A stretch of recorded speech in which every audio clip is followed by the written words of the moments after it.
first year, I'm like, oh, I'm going to forget something. But um, yeah, it's just been an incredible transformation for me.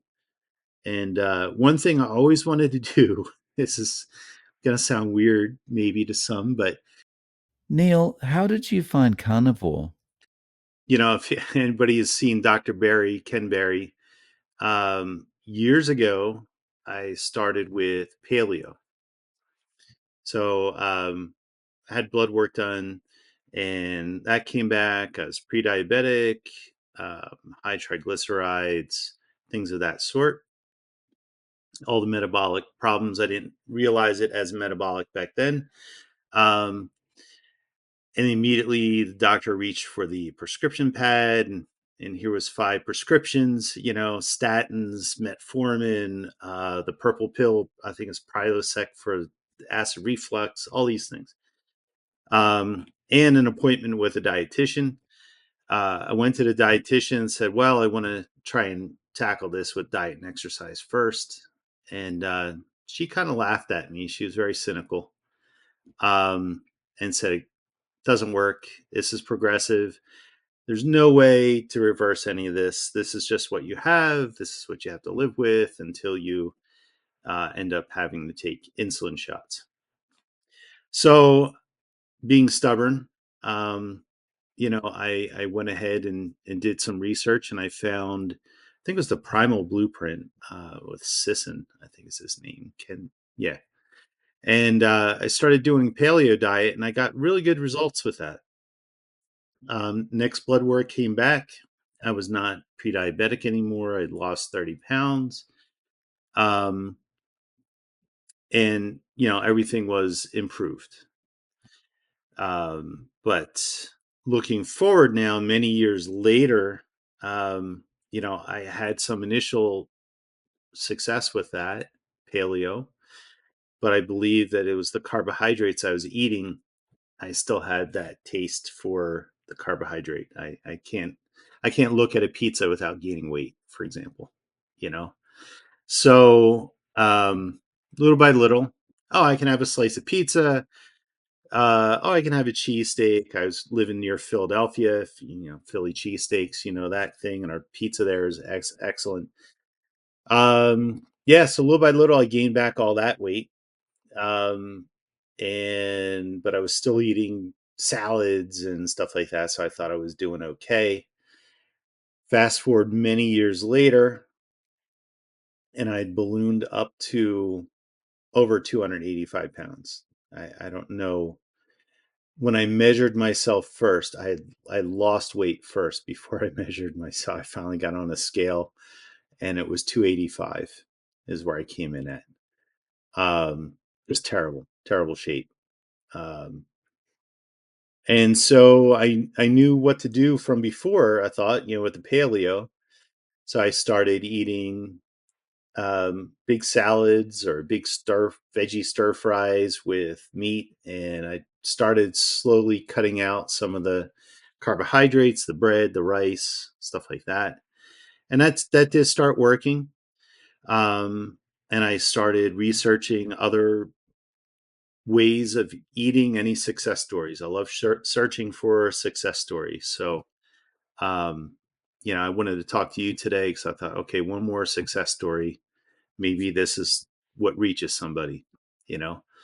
um yeah, and eventually I came across, man, I think it was Ken Berry's page, and he started talking about keto, and then I started researching, and it was like Dr. Finney and Sarah Halsberg, I think that's her name, um and a couple other people, Eric Westman. And so I thought, okay, I started looking into that, and I started eating more of a keto, but I was still, that first year or so, I was cheating. A month would go by, and oh, I can have an ice cream, you know. So that year, first year, I wish I'd gone straight carnivore, straight ketovore is what am now. I eat less than 20 grams of carbohydrates a day. Some days zero, about half the days zero. Um, And yeah, and I just had an episode where I started having heart palpitations, and I think that was the final straw. I was down to about 250 pounds at that. I went from 285 to 250 pretty quick, and then I was just a straight line for about a year, but I wasn't consistent. And so I think the initial weight loss was just that, all that, the real bad junk getting out of there, like no more Burger King, no more pizza, that kind of stuff. Um, yeah. It was the heart palpitations, which finally convinced me, okay, I need to do this consistent, no cheating, just consistent. Because it was crazy. I mean, you go down this rabbit hole of palpitations. The primary care doctor says, "Uh oh, you need to have a Holter monitor." Right. So I wore this thing on my chest at home for like 5 days or something, or a week, I think it was.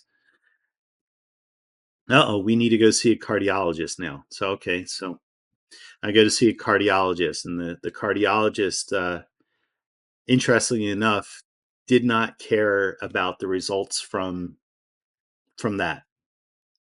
It didn't care. He waved it off and asked me what my LDL cholesterol was. And at that time, it was 100 and, I don't know, not screamingly high. I think it was like 140 or something like that, you know, and that was the only number he needed to know. Okay, here's statins, here's beta blocker prescription, and take an aspirin. Um, I did a nuclear stress test. He had me do that.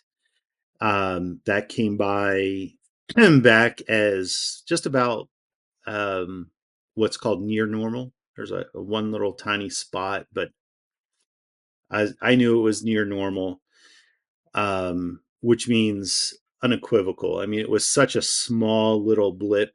It could be something. It could also be that I breathed a little bit while the measurement was going on. I don't know. Um, and then it was, we got to do a coronary angiogram. And I was like, forget it. I'm not doing invasive. This has gone too far. I went from palpitations that were annoying to now he's setting me up for coronary angiogram. And I said, well, why is that? And it was like, oh, well, we're either going to put in stents or have to do a bypass surgery. So that's what I was looking at.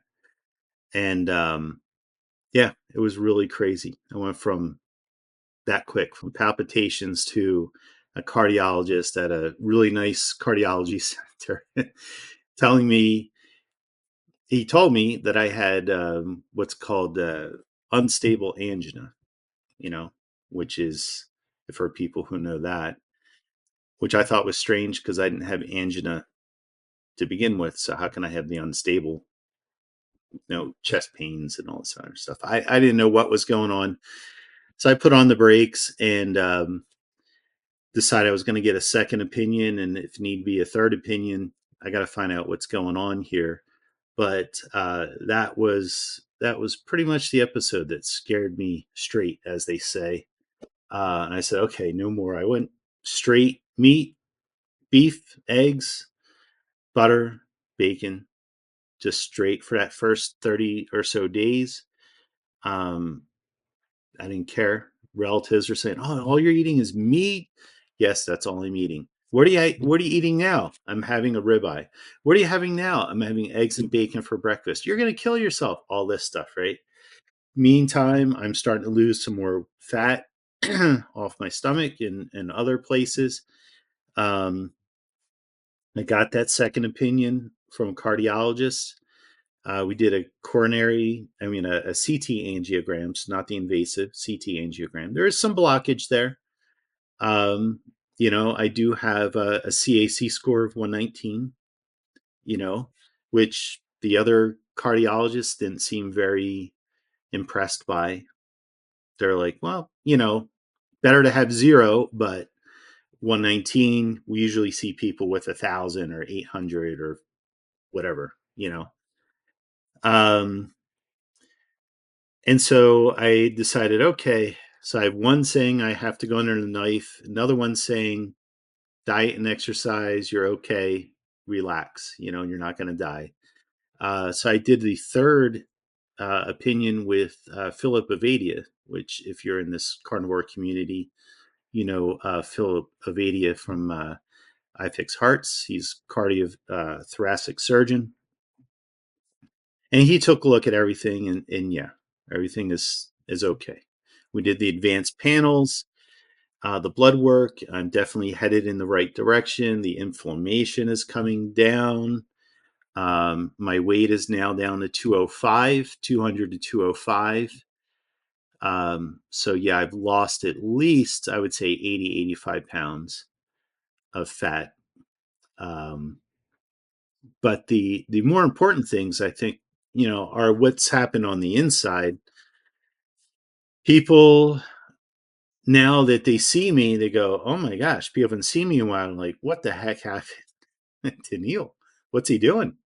I said, "Oh, keto, carnivore, ketovore, however you want to say it, low carb." And they're starting to ask questions like, "How the heck did you do this? You look complete.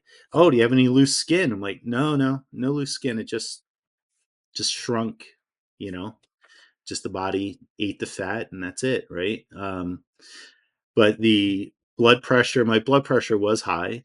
It was 160 over 100, and that has come down now to normal range. I cannot take blood pressure medication anymore. It was getting to the point where I was cutting my 10 milligram lisinopril in half and 5 milligram at direction of the cardiologist, Philip Avedian. I was starting to get readings of like 90 something over 53 in the morning, which is just too low. So I haven't taken a blood pressure med in months or more now. So that's gone. I do still take the aspirin. Never took the statins. Never took the beta blockers. I saw the effects that those pills have, and I said, no, I'm not going to go down that road. Because I just, from research I did with low carb, I just knew there was a better way. You know. Um, so yeah, so I mean that's what really led me down this road. I had started the paleo years ago, had some good success with it, but I think now it's just maybe you might want to say I'm a carbaholic or something. Like I can't have a handful of pretzels. Like I got to eat the whole bag. You know, I'll just sit there and mindlessly eat. So I have to stay away from all that stuff. Sugars. I don't drink sugars. No carbs, no calories in what I drink. It's water. I do have coffee, but black coffee, and that's it. Um, and one key I found out with the coffee, because I was having coffee in a French press, and my triglycerides were a little bit high, still not coming down. I found out that the unfiltered coffee can cause triglycerides to go up. So for people who are on this, if your trigs aren't coming down, triglycerides aren't coming down, maybe if you're having French press coffee or you have a coffee maker with the little wire mesh and you're using that as your filter, it could be that could be an issue. It was for me. As soon as I stopped it, my triglycerides at the highest were 700. They're now down to 150. Yeah, it was bad. HDL was stubborn at 29. Now I'm back up to like 49. A1C is at a 5.7. My blood sugars, if I ever do now prick my finger and just test my blood sugars, they're always between 78 and 82. Doesn't matter. Before meal, after meal, when I wake up in the morning, I just have a level energy all day long.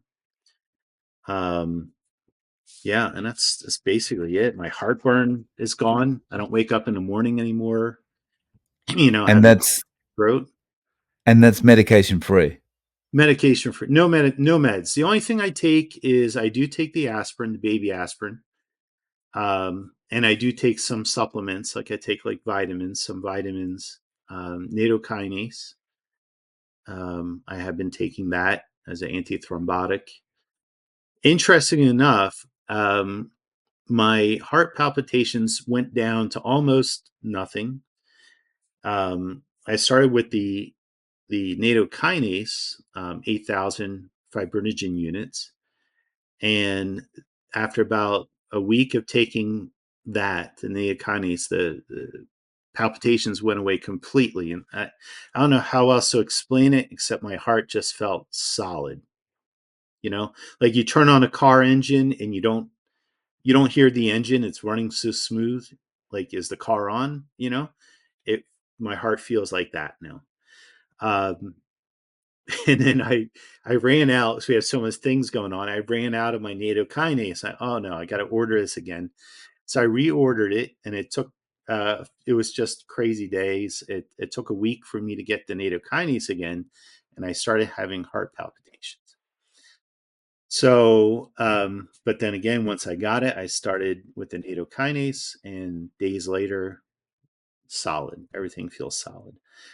I don't know if that's the nattokinase. I can't say that it is. It could be coincidence. It could be something else. Um, but certainly there was a correlation there for me at least. But I don't know that the nattokinase was the cause. It's just something I observed. I thought, that's interesting. I took a note of that. Um, Wow. So, when was that time when you did that first 30 days of just beef, butter, bacon, eggs? that was October of. There's been so many crazy things going on with my family too. We just immigrated to the U.S. So back to the U.S. My family came with me. But I'm trying to think. That was November, December of 2023. Yeah, 2023. So it'd be 1 year solid this October, November is when I did that first 30-day solid of just meat, and that's it. Meat, water, salt, bacon, eggs. Mm. That's it. So the people that were kind of saying to you at the start, "Oh, you're gonna kill yourself. You're gonna kill yourself. You eating another steak? What's going on now?"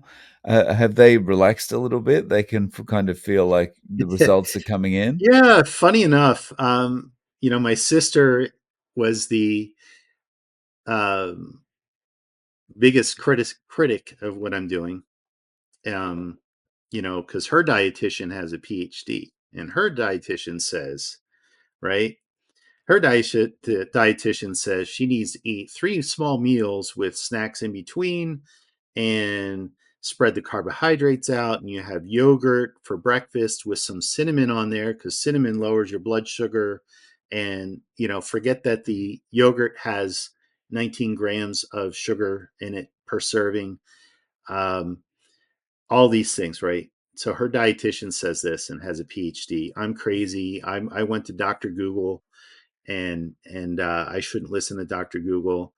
And everybody knows that meat is bad for you and saturated fat, blah blah blah blah blah.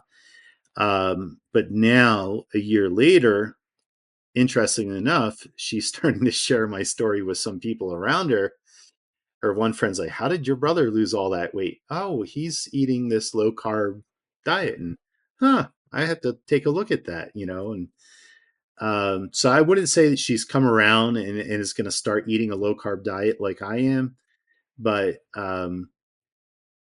she has stayed pretty much where she is, and the weight has come off. But like I said, I see a lot of this now where people are trying to disparage low carb eating as, oh, it's just a fad to lose weight. Like, this isn't some, you know, diet of the stars or something like that. We're all just normal people. But the most important things that's happened to me has been quality of life, energy levels, no medication, normal blood pressure. I'm not damaging my heart anymore. So those things are And those are really big things, Hmm. you Yeah, know. very big. Um, how is your sleep? Oh, solid, solid. I have energy all day, and then usually around like 10:30 or 11 at night, I'll yawn. I go, oof, okay, time to go to bed. And I lay down. My wife laughs because she'll be mid sentence talking to me, and all of a sudden I'm out. But she's happy as well because, of course, I'm healthier now, but no snoring. It was like living next to a Mack truck in the bed before, and now I'm silent the whole night. She's even had to wake up a couple times. She told me just to make sure I was still breathing. I was that quiet, but I'm just breathing, normal, no snoring. I don't toss and turn like I used to. That's Um, great. yeah, so How sleep has been awesome. how Um, is she when you started doing this, did she have some reservations? she did, she did at first. I was here in the States and she was in South America.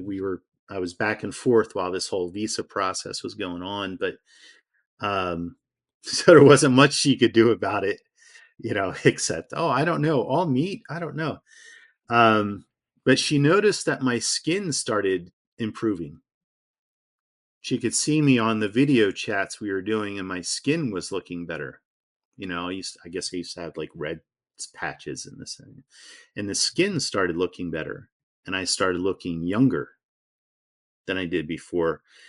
And so, you know, she then started looking into this, going, "Huh, I can't have Neil looking younger than I am." So um, so she started looking into it. There's a doctor, it's all in Spanish. I forget his name, but she started watching his Bytor, Baytor, I think is his name, Dr. Bytor.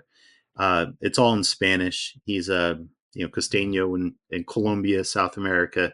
And she started following him. He's a big advocate of low carb eating, which in those cultures is this close to heresy because you have all the yuca and the potatoes and the rice and everything. So, but yeah, so she started and she's now a low carb as well, with me. So that's been great. Oh, that's Great to have awesome. that support. So, can you see this as your lifestyle forever going forward? Oh, sure. Yeah, easy. It's, this has been since when I made the mental shift for me. I wish I had done this years ago. But like they say, the best time to plant a tree was 20 years ago. The second best time is today. When I made that shift, that mental shift of, all right, this is it. I had my fun. I had my ice cream, my uh, pizzas. I tried every craft brew known to man. I don't need this anymore. I just stopped using food as entertainment. You know, Like people get together. Where do you get together? Oh, let's go out to a restaurant. No, not doing it. Seed oils, sugar in everything. Um, they lace sugars with everything. And of course, seed oils because that's a cheap oil to cook with. And who knows what else? Or if I go out to a restaurant, I have unsweetened iced tea or coffee or something, and I just sit there. It's about being with the people. It's not about eating the food anymore. Um, Yeah, definitely. I laugh at these people who try and criticize carnivore and low keto or low carb as unsustainable. Like you can't keep living this way. Why wouldn't I? You know? Right. Right. Never feeling hungry is a good place to be, right? Yeah, exactly. Always satiated. Um, if I sometimes I forget to eat, I'm like, oh, I didn't eat this morning because I was busy. I'm busy in my work. My mental clarity is better now. than it was when I was eating the carbohydrates. And yeah, it's just so easy. I don't have to think about what I'm going to eat. I just cook up some meat and eat it, and that's it. You know, Yeah. very easy. So on that, what's a normal day of eating like for you now? You know, I get up. I eat twice a day. Sometimes once, sometimes zero. Sometimes I just I choose like 1 or 2 days to fast. Um, Maybe if I have a big breakfast, I may have like steak and eggs or bacon and eggs, something like that. Or I might just have leftover brisket, leftover chuck roast for breakfast, you know. Um, and then I'll have like virtually the same thing for dinner. Maybe cook up some beef with an egg or two, and ground beef in there. We try some other things. We tried the carnivore bread, this cloud bread. I've seen this recipe. That was nice. We made like little mini sliders, um, and that was fun. So but mostly I just stick to meat, and I might have some broccoli or cauliflower on the side, just a tiny, like a half cup of that maybe every once in a while. I'm one of the weird people who likes the taste of broccoli, actually. So I forgot, maybe that's not going to kill me. I don't know, but very small amounts, less than 20 grams of carbs a day. You know, Right. less than Yeah. that. Nice. So, if one of your friends came to you and said, "Look, Neil, how do I do this? How can I get started? I want to lose the weight. I want to start feeling better." What would you recommend? I think the stumbling blocks for me, and I've heard this before in other applications, but you have to have the bigger why. If you have a big why, then the how gets easy.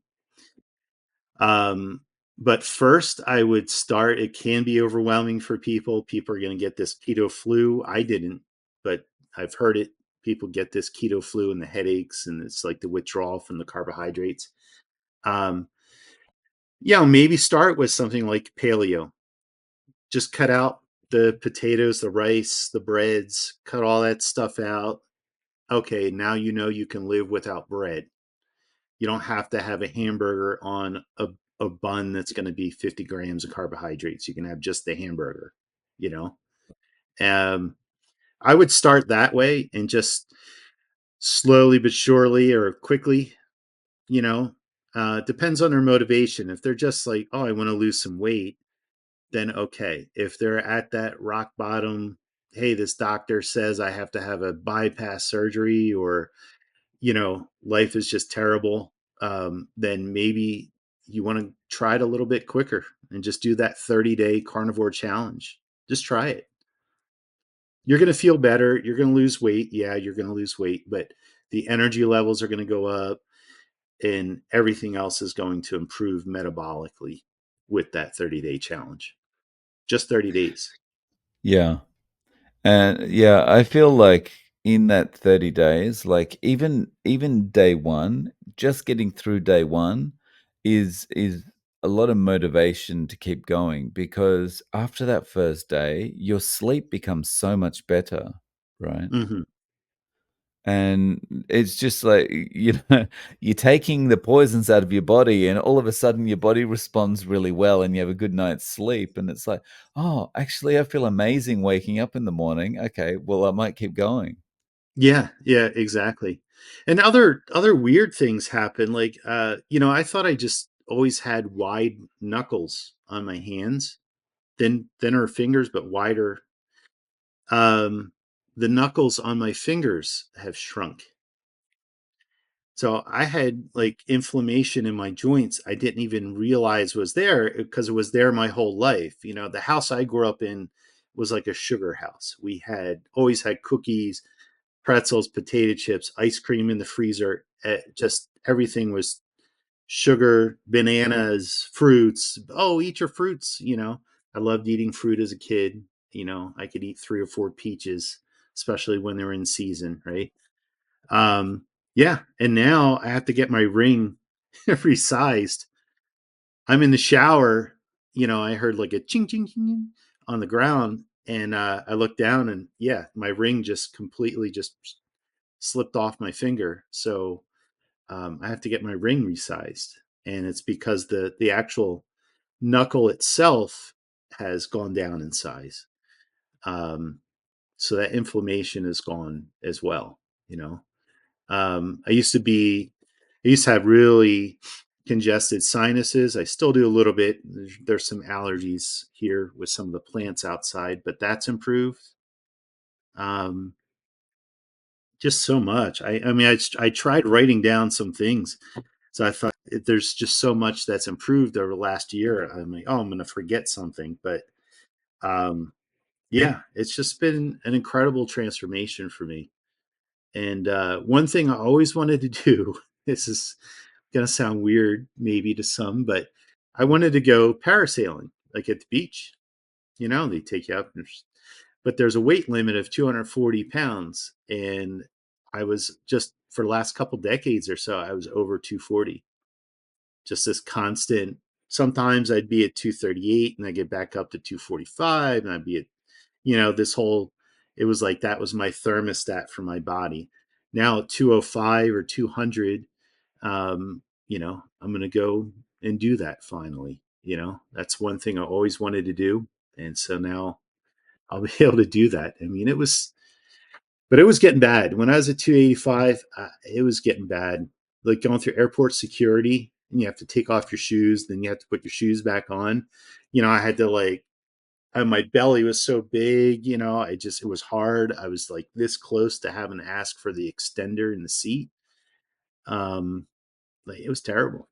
I was And there's forget it. nothing worse when you're at that point and everything you have to do, whether it's taking your shoes off, sitting down, standing up, Yeah. whatever it happens to be, it's just so much effort, right? Uh-huh, definitely. And being here in Colorado, everything's a mountain or a hill. So it doesn't matter. If I go downhill, I'm going to have to go back uphill, or if it's flat, eventually I'm going to have a hill. So, yeah, I just couldn't imagine living here at 285. Well, I did it for a little bit, but, I was, moving some dumbbells from the basement up to the first floor. It was only 40 pounds, two 20-pound dumbbells, not much. And I was walking up the stairs with this, and I thought, man, I used to carry around an extra 85 pounds with me everywhere all day long. I slept with it, I showered with it, I walked around with it, I sat in a chair with it, extra 85 pounds. And here I was carrying 40 pounds and thinking, man, this is a lot of weight to carry. It's a little hefty. It's like a suitcase, but just you can't imagine. Yeah, it's crazy. Like I um I only lost 34 pounds, something like that, but then I'll be carrying a box that's half that weight from the grocery store, and I'm, like, walking around this box, and I'm thinking, "How did I carry twice this weight on my body? Yeah. I'm exhausted." And you imagine all that weight, okay, your heart has to pump all the extra, blood through your body. Your heart has to pump blood to the fat cells to keep them alive, you know? So all these fat cells, extra fat that was on my body now, I was working extra hard with my heart to get to keep these things alive that I wanted to get rid of in the first place. Um, it's just incredible, and all the extra wear and tear on your joints, your hips, your knees, your ankles, your feet.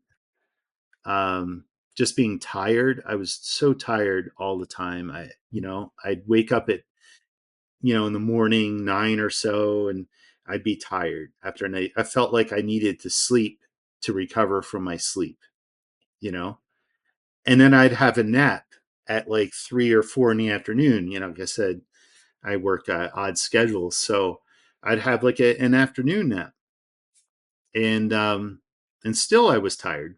So there was just nothing, no way to get rid of the exhaustion. Um, but now I don't take naps. Yeah, I wake up, Yeah. I'm awake, and that's it. Nice. And Yeah, yeah, you got the same problem as me though. Once it gets to that point to 10:30, 11 o'clock at night, yeah, then even if you're in mid conversation, it's like, okay, I'm done now. yeah. Exactly, exactly. I just say okay, good night. I kiss her good night, and I roll over, and boom, I'm done. But it's nice that way though, right? Because there's no more. I used to lay down and have to toss and turn for a half hour or so before I could finally fall asleep. Now I just go to sleep like a kid, Yeah. like the little And baby, and or it's deep sleep, right? deep sleep. Yes, deep sleep. I wake up, I'm awake. I try and sleep sometimes. Like there's sometimes I'll wake up at 6 a.m. in the morning and I think, oh man, the alarm isn't getting off until 7, but I can't sleep. I'm just awake. My body says, okay, it's time to get up. So I've added extra hours to my life each day, because sometimes I only need 6 hours of sleep.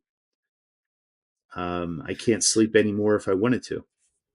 Yeah, I mean, the time-wise and productivity-wise, things improve a lot, I've found, like because 'cause Hmm. you're probably not sleeping as much, and, you're not tied to the kitchen, you're not constantly thinking about food anymore, and that gives you back so much time that you didn't realize you were losing. Oh yeah, every Friday was another conversation of what are we going to eat tonight? Which restaurant? We had Indian food last week. We had Chinese food. No, let's do pizza. Nah, I don't want pizza. How about some hot wings? Oh, yeah, maybe hot wings. And it was just this rotation of all of this carb loaded, sugar loaded junk that I was eating. Although I love Indian food, I don't want to disparage the Indian food because I do love that. I can make some low carb options on the Indian food. It's a little spicy, but I like it. Um, but yeah, I mean, in the money, people say, "How can you afford to eat this diet?" I'm like, well, you're not buying cereals, which pound for pound is way more expensive than any beef you're going to buy. I'm not buying anything in a box. I'm not going to restaurants. I'm not getting that little, oh, let's just drive through this, whatever, Chick-fil-A, McDonald's, whatever it is, get a quick lunch. Well, that's like $23 in the United States. Um, so I save all that. I can't spend $20 at a restaurant when I know I can get 3-4 pounds of chuck roast. You know, Yeah, I've started to feel like the answer to how can you afford to eat like that is how can you afford to eat every 2 hours? yeah, exactly. And Yeah. there's another thing I've come across. This is from a sales lesson from a guy named Zig Ziglar, but um, he's talking about price versus cost. And he'll ask people, are you concerned about the price or the cost of the item? You know? So there's a certain price of eating a carnivore diet. You don't have to have $30 per pound, grass fed, grass finished. Oh, we know the cow's name for his whole life. You don't have to have that to do carnivore. You can get ground beef. I get a chuck roll from Sam's Club and I carve it up, or I get brisket and I carve it up. But he talks about the price. So there's the price, and then there's the cost. So, how much are you going to be spending in money and time on metformin, insulin? Now you want to go travel. Now you have to carry around a refrigerated pouch with you to keep your insulin. I used to have to do that with my dad. My dad was diabetic, and my mom as well. And all the trips back and forth to the doctors. Oh, you got to check up here, you got to check up there, check up here, check up there. That costs money. Um, I don't know how it is in Japan, but United States, they give you a little estimated cost, and it's like, oh, Joe has type 2 diabetes, and here's the average cost per year under this plan to manage his type 2 diabetes. And it's like $3,500 or $4,000 a year to with doctor's visits, medication. I'm not pricking my finger anymore. I don't need my glucose monitor because why why bother? I know my sugars are going to be 80. My numbers are way down, and I'm due for another blood work in another. Actually, it should be this month, but it'll come up soon. I know those numbers, the A1Cs, the fasting insulin, which everybody forgets. I didn't know about. Um, when I first measured it, it was 13, and my last measurement, it was all the way down to a 3 on the fasting insulin. So all those inflammation markers are the CRPs, heart specific CRPs down. Everything, it's like I'm putting out the fire inside my arteries, by eating this way. Neil, do you have any social media or any way of reaching out to you if people want to get in contact? Yeah, I started a channel called Low Carb Heart on YouTube. I thought, I'm going to start sharing my story because people around me are asking, and I thought, okay, maybe I can help somebody else. One more voice for us out there can really help. Um, so I'll put up my first video by the time this is done and edited. Hopefully that's up. Um, but yeah, Low Carb Heart on YouTube, and I most likely would be joining the Twitter sphere again, or Twitter X, or whatever we want to call it now. But I think it's important. The work you're doing, other people who are out sharing their stories. You never know when that person that has a question is going to come across your channel, and give it a shot. Give it 30 days. You know, if you try it really do it for 30 days, you're going to see the results. You're going to feel the results, and um, you're not going to go back. You're not going to want to go back. And I really want to dig into the whole heart aspect of the low carb diet. There's just so much of it that's fascinating to me. The metabolic health. There's people I've come across who had multiple sclerosis, and they're healing their bodies, their MS with carnivore. Fascinating. Their nerves are getting, the myelin sheath is regrowing again. It's just unbelievable. Um, Right. so Yeah. there's just so much, just so Mm. much. Anybody who's thinking about it or questioning, and there's a lot of junk counter information that's out there. I just came across one the other day where they allegedly followed, it was a study that allegedly followed these low carb dieters for 10 years. And they found out that the low carb dieters had higher rates of heart disease and heart attacks and this, that, and the other. And they mentioned it was published in the UK. You know, I went back and tried to understand where this journal was so I could look up the research. Um, and they don't post it anywhere, but somebody did something. It's one of those probably dietary surveys, or maybe they actually followed them. But it turns out that the so-called low carb eaters were eating on average 125 grams of carbohydrates per day. Okay, that's half of the recommended SAD diet in the United States. They recommend 300. Okay, so it's better than 300, but it's not 20 or less. It's not 50 or Yeah. less. You're not in Yeah. ketosis. 100, it's hard to say 125 grams is low carb. No, yeah, that's like 2 hamburger buns with ketchup on it per Mm. day. It's kind of like a food survey that says, "Did you eat meat last week?" And it's like, "Oh yeah, well I had a Big Mac, so that's meat, Yeah, a right?" pepperoni pizza is a carnivore meal, right? Because there was meat on it. And lo and behold, if you eat pepperoni pizza and cheesesteak and hamburgers with French fries on and a beer, yeah, your health is going to be really bad. Mine was, you know, and I don't know. I hope I caught things in time. Talking with Dr. Avadia, he seemed, you know, he's like, if you keep going down the road you're on, probably I've avoided the really bad stuff, the heart attacks and everything, but it could happen. Who knows? You know, But if I do ever have heart problems in the future, it's not because of the last year where I was strict low carb.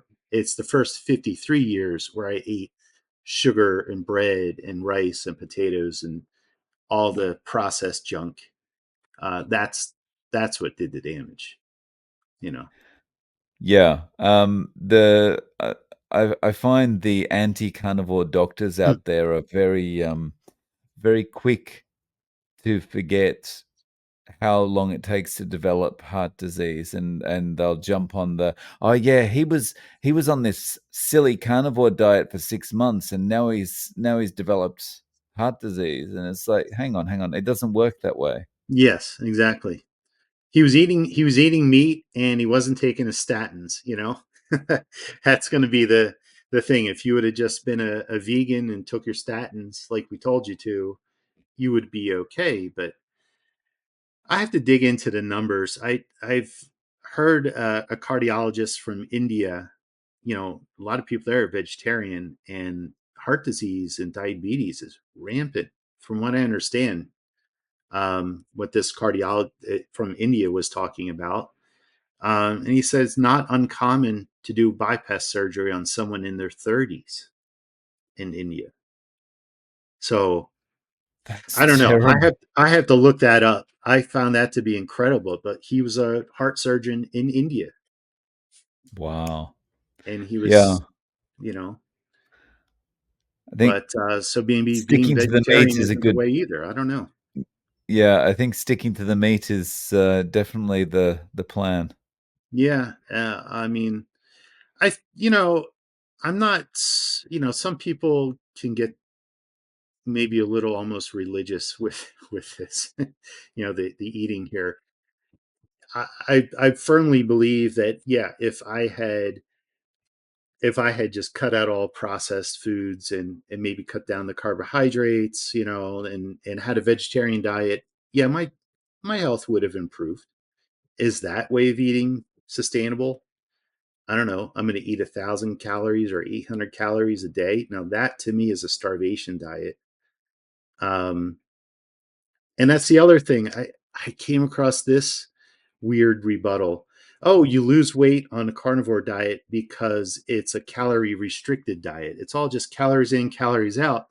I'm like, how am I restricting my calories if I'm eating 24 to 2,800 calories a day of beef? You know, and I have eggs and bacon and stuff in there. Like some days, I'm sure I'm over 3,000. Um, so I just wish people, like, if you're gonna if you're going to do this, criticize something, let's learn about it first. Like 125 grams a day is not ketogenic diet. Yeah, it's a sad fact of the times we're living in, that basically people will just look for anything they can find to justify their position, right? Yeah, it's dangerous, and it's doctors doing this. Like, um, you can maybe tell on the right side of my face when I smile. It's a little asymmetric, but years ago, I get hit with something called Bell's palsy, which is the nerves that come out here, they get swollen and they get pinched off. So I was right side of my face was paralyzed for over 6 months. Had a really bad incidence of it, and all the doctors. And I went to, I was in the Philadelphia area. I'm not going to mention the places I went to, but they were all very prominent, very prestigious places. Hey, my face is still paralyzed. What's the deal? What can I do? And they all told me, well, whatever recovery you have now is what you can expect. That's it. Sorry, but you're gonna have to tape your eyes shut for the rest of your life, kind of a thing. Um, And I didn't accept that as an answer. So I went to the internet. Hey, does anybody else out there have this problem? And has anybody solved it? Is there any success stories? And that's when I came across like B12, vitamin B, for your nerve health. And I started taking that. I started drinking more fluids and other things I did to improve the nerve health. And I don't have 100% recovery, but I'd say it's about 85 or so, 90. Um, and so this time around, when this cardiologist, the first one I spoke to, was saying, no, no, this is it. You're, you know, you can't go. You're going to be dead in three. He told me I wasn't going to live the 3 months I was planning to go back to Colombia. I wasn't going to come back, you know, because I was going to have a massive heart attack. I don't know if it was just scare tactics or if he really believed this. I'm going to give him the benefit of doubt that it was his honest opinion and he really thought my life was in jeopardy and that things are going to be bad. But um, I just had to do my research and I found other people with heart problems who reverse things with carnivore diet. Um, Homestead Howe, if you ever know Carrie, I think it's his first name. He had heart issues and his heart was lifelong issues, and his heart is fine now, like a finely tuned clock. It just ticks away, and he's been carnivore now, and he's a big advocate, for this lifestyle. So yeah, just do your homework and and go listen to people that like Dave or myself or anybody else out there who has actually done this and listen to the results. you know I mean, it's just incredible. Yeah. Well, Neil, I'll link to your YouTube below. Okay. Um, Thank you so much for coming on today and sharing your Yeah, story. I sure. appreciate your time. Yeah, thank you for having me. And I really appreciate what you do and other people do, because I know I see your comments, and people are the word is getting out. Soon enough, there's going to be enough of us, the anecdotes out there, that the other people, no one's going to be able to deny this anymore. The long term effects of carnivore. Ooh, we don't know the long term effects yet.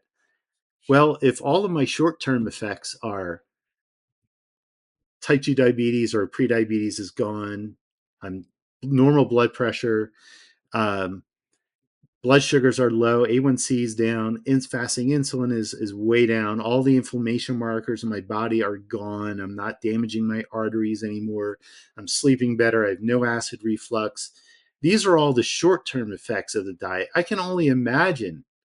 I hope I live long enough to see what the long term effects are of eating a low carb diet.